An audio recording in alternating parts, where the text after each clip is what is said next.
Hello students, welcome to the steno help PP. तो हम start करते हैं आज की डिक्टेशन। आज का डिक्टेशन होगा उच्च गति अभ्यास खंड 1, डिक्टेशन संख्या 1, 2 और गति सीमा रहेगी 100 वर्ड पर मिनट। So let's start. सभापति महोदय, मैं रक्षा मंत्रालय की मांगों का समर्थन करने के लिए खड़ा हुआ हूँ। वर्तमान घटनाओं से पता चलता है कि संसार का हर देश अपनी सुरक्षा के बारे में चिंतित है और उसके लिए हर प्रयत्न कर रहा है। इस दृष्टि से अन्य देशों की तरह हमारे देश में भी रक्षा मंत्रालय का महत्व है। मुझे इस बात की खुशी है कि जहां अन्य मंत्रालयों की उनके पिछले साल के कामों के बारे में काफ़ी आलोचना हुई है, वहाँ इस मंत्रालय की कम आलोचना हुई है। इससे पता चलता है कि इस मंत्रालय ने पिछले साल अच्छा काम किया है। मोटे तौर पर किसी भी देश की सुरक्षा नीति का लक्ष्य यह होता है कि दूसरे देशों, खास तौर से पड़ोसी देशों के साथ मित्रता के संबंध स्थापित हों और हम एक दूसरे के मामलों में हस्तक्षेप ना करें।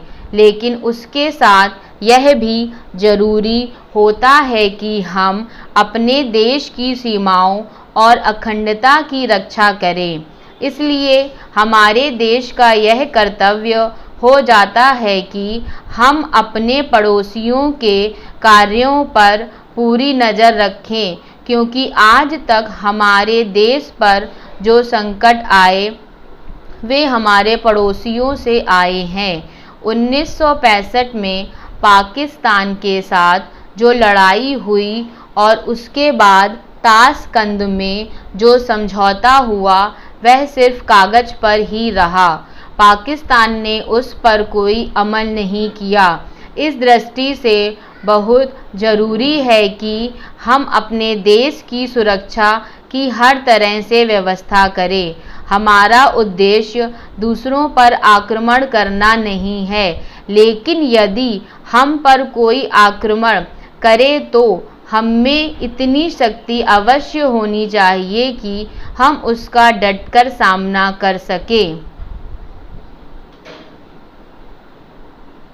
आप जानते हैं कि पिछले दिनों पाकिस्तान को अमेरिका और चीन से काफ़ी मदद मिली है।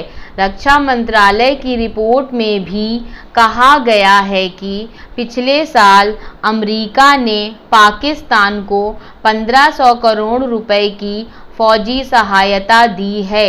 आज जहां हम फौजी सामान के लिए अपने कारखानों की मदद से अपनी शक्ति बढ़ाने का प्रयत्न कर रहे हैं, वहाँ पाकिस्तान संसार के देशों से फौजी सामान खरीद रहा है। अपनी नीति के कारण वह सब देशों से लाभ उठा रहा है।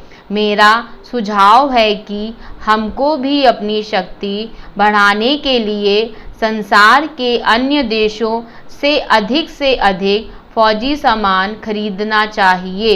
आज तिब्बत की सीमा पर चीन की 1.5 लाख फौज खड़ी है। सभापति महोदय, प्रतिदिन छोटी मोटी झड़पें होती रहती हैं। हमारी फौजें बड़े उत्साह से उनके मुकाबले में खड़ी हैं। उनके हौसले बहुत ऊंचे हैं, लेकिन हमारी सरकार का भी यह कर्तव्य है कि उनके हौसलों को कभी गिरने ना दे। उन्हें हर तरह की सुविधा प्रदान की जाए जिससे उनका आत्मविश्वास बढ़े। मैं मंत्री महोदय से अनुरोध करूंगा कि सरकार अपनी नीतियों के प्रचार का काम ठीक प्रकार से अपनी फौजों से करे। उनको अच्छे हथियार दे। अनुसूचित जातियों और आदिवासी जातियों के आयुक्त ने जो अपना प्रतिवेदन प्रस्तुत किया है, उस प्रतिवेदन को देखने से यह प्रतीत होता है कि इसको तैयार करने में उन्होंने बहुत परिश्रम से कार्य किया है। इसके लिए मैं उनको और उनके सहयोगियों को धन्यवाद देता हूँ, परंतु साथ ही साथ इस प्रतिवेदन के संबंध में कुछ आवश्यक निवेदन भी करना चाहता हूँ। पहली बात तो यह है कि इस प्रतिवेदन को देखने से ऐसा प्रतीत होता है कि इन कार्यों के लिए जिस धन का उपयोग होता है वह 3 साधनों से उपलब्ध होता है, केंद्र सरकार द्वारा, राज्य सरकारों द्वारा और कुछ गैर सरकारी संस्थाओं द्वारा। प्रतिवेदन के अनुसार जितना धन इन कार्यों पर व्यय करने के लिए दिया जाता है उतना धन पूरी तरह से व्यय नहीं हो पाता। मैं यह नहीं कह सकता कि आवश्यकता से अधिक धन दिया जाता है या कार्यकर्ताओं को वह धन प्राप्त ही नहीं होता जिसके कारण से वह बिना खर्च हुए बच जाता है। मैं तो यह चाहता हूँ कि जितना धन दिया जाता है उसका पूरा उपयोग हो और आयुक्त को यह ना कहना पड़े कि इस कार्य के लिए जितने धन की आवश्यकता थी उतना धन नहीं मिल पाया और विवश होकर हमको उस कार्य को बीच में ही रोकना पड़ा। जहाँ तक राज्य सरकारों का संबंध है, बहुत सी राज्य सरकारें अभी तक इस कार्य में असावधानी से काम ले रही हैं और इस कार्य को अपेक्षा की दृष्टि से देखती हैं।